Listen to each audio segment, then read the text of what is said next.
I've spoken to about 100,000 people in a cold way. So cold call, cold knock, or cold stop people in the street. And I want to share what has been quite helpful in converting those to sales. But fundamentally, what I want to talk about is going from they don't know you to they're open to listening to you. First one, cold call. The most important thing in a cold call has nothing to do with what you're saying. Tonality is the most important thing on a cold call because that's all they can hear. They can't interpret your facial expressions. They can't work out the full intention of your words or comprehend it. And they don't even want to invest in your words because you got to think about who's calling them. So let's start with B2B. So business to business sales. B2B, you got to think, okay, this person has probably been called a lot of times and been pitched. And it's probably sounded like something like, hello, is such and such there? Or hello, is this Mr. Blah, blah, blah? And then they go on a full long pitch and then they do not acknowledge the human being in front of them. And suddenly that person's like, oh God, how long are they going to go for? They don't know my name. They don't know anything about me. I don't feel special. And the other thing, what are the other calls that B2B gets? Well, clients. So they're probably going to get quite a few calls from clients. And if it's a business you want to sell to, probably they have enough clients, quite a few clients. It's quite hard to remember all the clients. There's the odd older gentleman or older lady that remembers all their clients' names and their kids and all those sort of stuff. But now a lot of people are quite reliant on technology. So you got to think, okay, this person might think I'm a client or might think I'm a telemarketer. And then the other thing is they have partnerships, they have business associates, they have friends.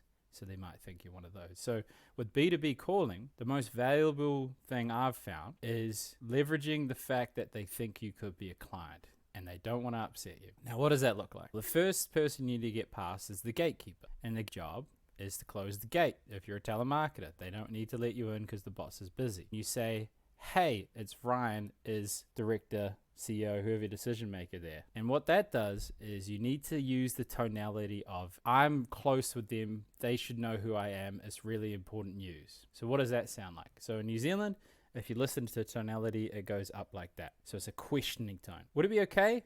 Hi, is such and such there? And all that conveys is neediness. You're talking in a way like you don't know them, and I feel uncomfortable because you are trying to take something. You're not giving something. Whereas a tonality that's flat. Hey, Tracy, it's Ryan. Is Bob there? It's a sharp breaking tone. It breaks them out of the pattern because that's the other important thing. So when you're talking to someone, they've got this pattern of how to respond to you, partly what hypnotists do. You'll see a hypnotist come in, go to shake a hand, and then disrupt it in some way, and then tell them to do something. Why that works is because they're used to a certain response and you break them from that response so they're more impressionable, which is why you need to do sharp tonality, flat, that doesn't inflect up. So then once you get past the gatekeeper, they may like, oh, what's it about? You can follow up with something. Usually I go, this is why it's quite useful to have a compelling offer.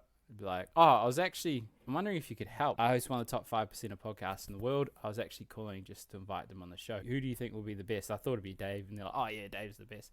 And you can bond with them and you can build rapport and you can acknowledge like, hey, I know you get all these telemarketer calls, blah, blah, blah. So you can go the statement of empathy, so acknowledge the feelings, because just remember when someone calls them they're a telemarketer, they ignore their feelings. So you can differentiate yourself by doing statements of empathy, showing you understand. Or you can go the route that I don't use too much because I feel uncomfortable with it, but I've seen many salespeople do it effectively, is just, Ryan, he'll know what it's about. Oh, I can tell Dave all about it. Basically, you're just leveraging the fear of them thinking you're a customer, not trying to upset it, and using the tonality of, oh, come on, this is important, you're fucking me around, I'm really important. I don't really like that approach, but it works. That's what most people do. I just have a compelling free offer because that's a cold part of a call.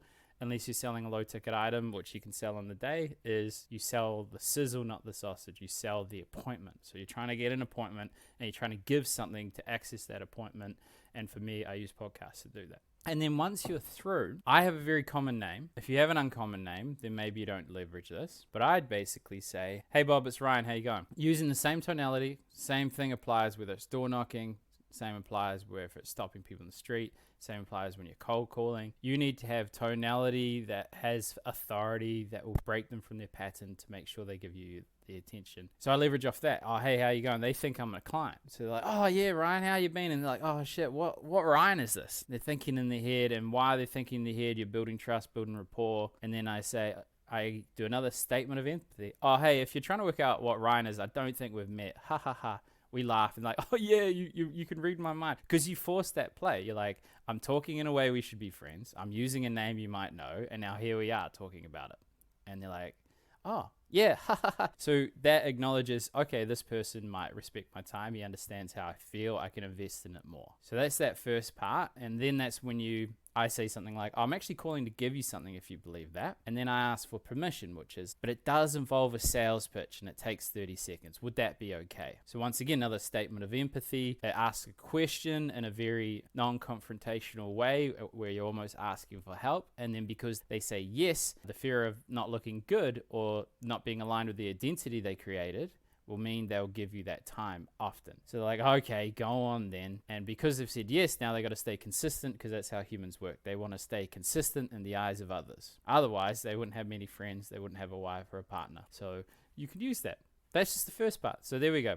To summarize B2B, act like a client, use sharp tonality, doesn't inflect up, first names only as though you know them, and then leverage off the perception that you are a client. So they'll give you time, statements of empathy, so they feel like you're not going to waste their time, and then you carry on through the call. Now with B2C, they obviously have no clients, they get telemarketers, and they have friends call. Or sometimes they have some sort of serious booking or something that they're waiting for. So what do you think we should do with them? Same thing again, same tonality, never changes. First name basis, and you can still leverage off the how you're doing part. But the thing that becomes really important with B2C is the carrot you dangle. What is the thing you are giving them to earn their time? Same concept as well as statement of empathy. There's no gatekeeper. Sometimes the wrong person answers. Same applies. You're still acting as though you know them. You're using first names, not last names. None of this Mr. Melton bullshit. As soon as that happens, as soon as you say, oh, is Mr. Melton there? Even if you don't know their name, you don't even have to say their name. As soon as you say Mr. Melton, they've created a whole neural pathway where they just react. So like, oh, I know this story. I know how to react. The brain doesn't want to waste any energy, so it just efficiently reacts. That's why the pattern interruption with tonality or situational openers, which I'll get into if you're stopping people in the street. The whole idea is break their normal way of thinking like a hypnotist, and then they're more impressionable, and do a statement of empathy to acknowledge, hey, I know, don't worry, this isn't going to take long. So you buy in a little bit of time with the tonality, you get a little bit of extra time with the first name basis, and then you tell them why you're there, but it's a carrot. You're giving them something to earn the time. And then after that, it's all just about asking them questions and getting them to talk. The more people talk, the less they think. Same thing if you're closing someone. If you're writing down paperwork and you're talking to them, they're thinking, oh my God, I'm about to give my credit card. Oh my God, I only just met this man in the street and I'll just give him a driver's license, the date of birth of my first child. And you just ask them questions so they're not overthinking. But anyway, so that's the main thing. B2C, same tonality, same first name, and you're calling as though you're a friend, which buys you time, and then you're giving them a carrot to incentivize them to listen to the rest. And you're acknowledging the fears they have from all the telemarketers they have had before, which is a statement of empathy. So first thing with the door knock is there's a part of the door that has more projection, the top corner. So the close to the hinge, you tap on that, echoes through. And then the other thing is, who do they think is going to be at the door? Someone trying to sell them, someone trying to bring them closer to Christ or whatever, some male or a friend or family. So how do you differentiate from the things that's already got a way to react? So then you need to do a knock that sounds like a friend. So you do the or whatever, some fun knock, and you do in the top right corner so it projects. And then the next part that becomes really important is, if we're this close, humans like to have the illusion of space. Some don't, some are aliens, so then you got to stand right in front of them and look them in the eyes and don't blink so they feel more comfortable. But with this is you take steps back so they have the illusion of space so they don't feel uncomfortable, and the timid people open the door. Same applies. If you don't know their name, obviously that's going to be tricky. So then you dangle the carrot. You use a lot more body language. It's very open and friendly. And you acknowledge some sort of time so that they don't think it's going to be forever. But the fear they have is where they live. So they're a little bit friendlier sometimes, or sometimes because they're at home, they're a little harsher. Can go both ways. But the main thing is differentiate yourself with the knock, give them space, use the same sort of tonality, and dangle the carrot again. And then the number one thing is, if there's a physical barrier between you and them, then there's an emotional barrier between you and them. So you need to get them to open the door. And you can do that by handing them things, using the carrot. You can make some joke. You can say, oh, I feel like there's something between us right now. Maybe you won't do that depending on your business. But then once they open that, then it's all about, then you can move in. It's like the reverse of what I'll teach you with the actual shopping centers and stuff people the streets, the 10-5-2. So you start back, You get closer, you earn more of their trust, you get them to open the door in the exchange for something, and then you do the normal chat. So that's just the first part. And one part I missed out that's applicable across all of them, which is mirroring and matching, pacing and leading. So humans, when you're a friend, you'll start walking together, you talk in the same pace. Or imagine if you talk slow and someone talks fast. How do you feel about that fast talking city slicker, as Tony Robbins would say? So humans, when they are in rapport, start to mirror the pace of which they communicate and mirror the way in which they move. So if I call someone up and they're like, hey Bob, and they're like, oh, hi Ryan, how are you? I'm like, oh, I'm good, thanks, how are you? So I'm mirroring their style of communication on the phone. In person, I'm mirroring their style of communication and body language.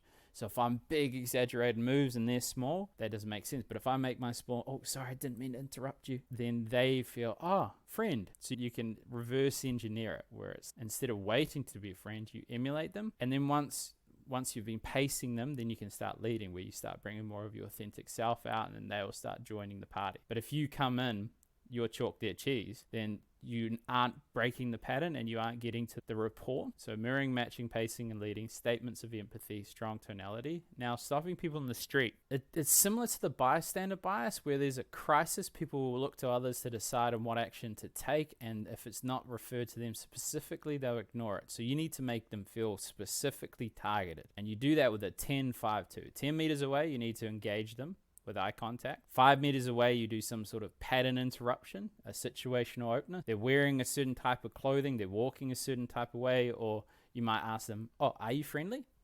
And they're like, oh, and then the 2 meters, you give them a command. So it's basically 10 meters is breaking the bystander bias, where it's, okay, it's about me. 5 is, okay, I've got a way to prepare for this. This is how I react to these salespeople, these scum of the earth. I will react this way. But then you break that pattern with a situational opener, which is a customized stopping technique for them, or something that's quite sharp with the tonality, or something that is pre-prepared but funny and interesting that just catches them off guard. Personally, I like the situational opener because it doubles down on the bystander bias of actually picking them out specifically. And then once they get to 2, this is where you can use some powerful things like social pressure, fear of loss, greed, and the impressionable nature of someone that's had their patterns interrupted. So what I do is I say, before you go, I'll just give you this. And then I turn, break eye contact, walk to wherever I am, the booth, go to grab something, walk over to them, and then, oh, I'm Ryan, by the way. Back of their mind, they're like, what is this thing? What am I going to get? And then you start talking to them, disarming them, and understanding them. Same idea. Ask questions about themselves. If they're talking, they're not thinking. So why that's powerful is they've just been hypnotized in a way. They've had their normal reaction interrupted, and you've given them a command in a gentle way. You're fully committed. So now they have the pressure of, oh my God, he's going all that way to get something. And what could it be? Oh, it's for me? So you leverage all those things, and then when they get to you, you don't actually want to give them a pamphlet or whatever, because that's a waste of business. I don't know whose fucking retard idea is it. Oh, let's just go hand out pamphlets.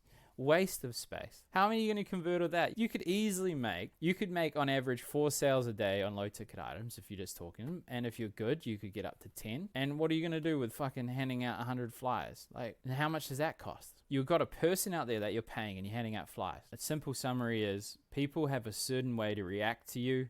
You need to differentiate yourself. You need to interrupt their flow of thinking. You need to acknowledge their feelings. And then you need to be assertive in the sense that you can give a command.